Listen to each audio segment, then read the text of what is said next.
Mayong buntag sa tanan, no? Mayong buntag sa tanan, makakailangan dia sa kahanginan, no? Nalan tayo sure ning kabuntagon pulong sa Dios, no? Word of God, no? Before kumadto sa minsay, magampo ko, Lord God, salamat ang taknas kabuntagon, Lord. Salamat sa pribilehiyo nga di ako makasure sa imong pulong dahil sa kahanginan imo akong takos pasilaw ako sa kalapasang nahimo, Lord, sa pulong sa nahuna, Lord God, nga wala pa makapahimot dias mo tabangan labi na sa paglalas yung pulong takay ko kaalam knowledge sa kaibalo sa pagpasabot sa mga kalawasan yung gihatag sa mga tapusahan pasaluwa ko sa tanang nabuhat sa unahuna man nga inloy ko sa tanang lama sa sala nga nabuhat sa mga tabangan in Jesus name I pray, amen. Ingon ang pulong sa Ginoo dito, no, ato ta sa versikulo, no, atong iskutan din ni atong kaluwasan, no, kaluwasan sa kalag, no. Mao na nga mag-iskot gani tag kaluwasan, di ingon nga ang atong kaluwasan nga gibot pasabot dia ang kaluwasan sa kalag sa tao before siya mamatay nga makasiguro siya moadtog langit, no. Makuha lang tag bersikulo nga atong papaan o pagtulunan usa ka bersikulo diya sa ikaduhang Korinto, no, 2 Corinthians chapter 6 verse 2.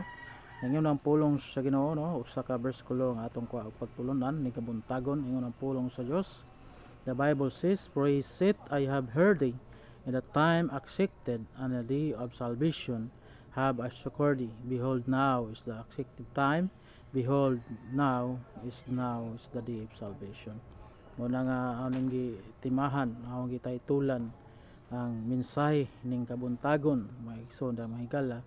Now is the day of salvation. Muna itima, no, karon ang adlaw sa kaluwasan, muna itima nato ni kabuntagon na mayon sa may buhaton, no, sa usa ka makasasala nga aron siya, no, makaangkon sa maong kaluwasan, no, nga gihatag sa Dios kay ingon man diri nga karon ng adlaw, no, sa kaluwasan sa diha nga nakadungog ka sa mayong balita may tungod sa kaluwasan sa imong kalag nga si Kristo namatay, no, sa tulo ka adlaw nabanhaw siya, no, after 3 days nabanhaw siya, no, aron sa atong kapasayloan sa atong mga sala kay walay pag-ula sa dugo ni Kristo wala tay kapasayloan sa atong mga sala. Now sa may now is what is doing, no, sa may atong buhaton, no, sa may buhaton sa katao aron siya maluwas, no. There is a simple plan of salvation from God, no. Simple ra yano ang gihatag nga kaluwasan sa Dios, no. Nga sa diha nga nakadungog ka sa mayong balita, no.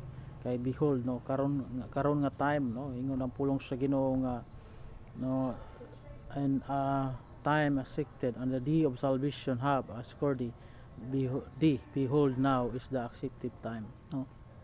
Karon nga time nga accept ka, no, dawata, no, ang pulong sa Dios dawata ang kaluwasan accepted time. Karon nga time nga nakadungog ka sa tinud-anay nga kaluwasan nga gihatag kanimo dawata na ang kaluwasan nga gihatag ni Jesus Christ, no.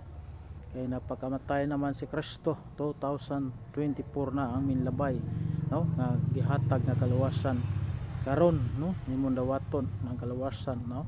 Why unsa may paagi ngano unsa may paagi nga kita maluwas unsa may buhaton sa usa ka tawo is number 1 is repentance, no, repentance, no. Change your mind, no, usba imong unahuna, no, ang imong mga sala sa una biyaan nato nimo change your mind, no, usba imong unahuna sa una palahubog ka biyain nato ano man nakaangko naka sa kaluwasan diha ni Kristo. Mao na nga dawata ang kaluwasan nga libre nga gihatag sa Dios nagingon dai sa Ephesians chapter 2, no. Libre ang kaluwasan nga gihatag sa Dios, no, Ephesians chapter 2, no. Ephesians chapter 2 verse 8, no. Ingon ang pulong sa Dios, the Bible says Ephesians chapter 2 verse 8 up to 9, no, down to 9, no. Ingon ang pulong sa Ginoo, for by grace, no, are saved through it, and that not of yourselves, it is the gift of God, no. Verse 9, not of works lest any man should boast, no. Tungod sa grasya kamo nangaluwas pinagi sa pagtuo, dili sa inyong kagulingong kahimuan kini hatag sa Dios, no. Mao na kay gift man ang kaluwasan nag-repair na usa ka regalo, no. tagaan na tog ilustrasyon gamay kung sa imong suon manghod ba nimo ron, no, kung nag-birthday siya, no, atong tagag ilustrasyon gamay kung birthday sa imong igsuon, no, mopalit kag regalo, syempre dili na gyud to nimo pabaryan, ihatag lang gyud to nimo, no, kay og baryan to nimo dili na to matawag og regalo, no. Mao na nga ang regalo dili na siya baryan kung dili imong dawaton laman nga libre nga maor po na sa espirituhanon nga bahin diha sa Dios nga iyang gihatag nga kaluwasan is nag-repair ka usa ka regalo nga walay bayad, dili na nimo haguan, dili na nimo buhatan ngano man regalo man hatag man sa Dios, no. Usa man ka gift ang kaluwasan nga gihatag nimo sa imong kalag. Mao na ang buhaton sa tao dawaton nimo ang gasa sa Dios nga mangong kalawasan sa imong kalag aron human sa imong kamatayon moadto ka sa langit. After you die you will go in heaven, di na ka moadto impierno nga naman, dili na malaglag imong kalag sa diha nga motuo umusalig ka diha na Kristo. Ato makita diha sa John 3:16, no, John 3:16, no, for God so loved the world that he gives only begotten son, whosoever believeth on him should not perish but have everlasting life, no. Una nga sa diha nga bisag kinsa nga motuo, no, dili na malaglag ang imong kalag ngadto sa impierno ngano man aduna na kay ingon ang katapusang praise should not perish, no, but have everlasting life. Dili na ka moadto impierno, mo na nga giluwas kay ni Kristo galing sa sa dagat-dagatang apoy, no, sa diha nga mosalig ka ni Kristo nga siya lamang imong Dios ug maluluwas sa imong kalag, dili na ka mapunta doon sa dagatang apoy kung dili mapunta na ang iyong kaluluwa doon sa langit, no, nakasama ni Panginoong Kristo doon sa kaharian niya, no.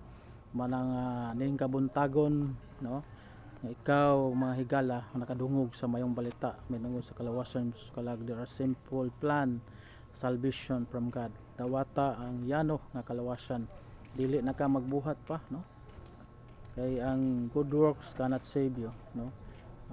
Ang pagtuoray maoy makaluwas ka nato makaigsunan kay ang gingon ang iyang kasulatan kapulong sa Dios nga ang tao nga motuo diha ni Kristo maluwas, no, ingon sa Acts 16, no, atong pakitaan og mga bersikulo baron atong mapatud-an nga di ay ang tao maluwas pinaagir sa pagtuo mutuo lang ta diha ni Kristo. Acts 16, no, 31, no? Acts 16:31 ingon ang pulong sa Dios ingon po arita sa 30, no, and brought them out and said, sirs, what must I do to be saved, no. 31, and they said, believe on the Lord Jesus Christ and thou shalt be saved and thine house, no. Nay usa ka tao nga diha sa presuan nga nangutana ni Paul and Silas, usa ka Philippian jailer nangutana and asking to Paul and Silas na I say nga believe, what must I do to be saved, no. Ang tubag si Silas, Paul and Silas, and said believe on the Lord Jesus Christ and thou shalt be saved. Wala mingon ang Bible nga mutuo ka, mubuhat ka, mubautismo ka, wala. Nagingon ang pulong sa Dios klaro og tataw ang pulong sa Ginoo ingon ning diri, then they said believe on the Lord Jesus Christ and thou shalt be saved, no.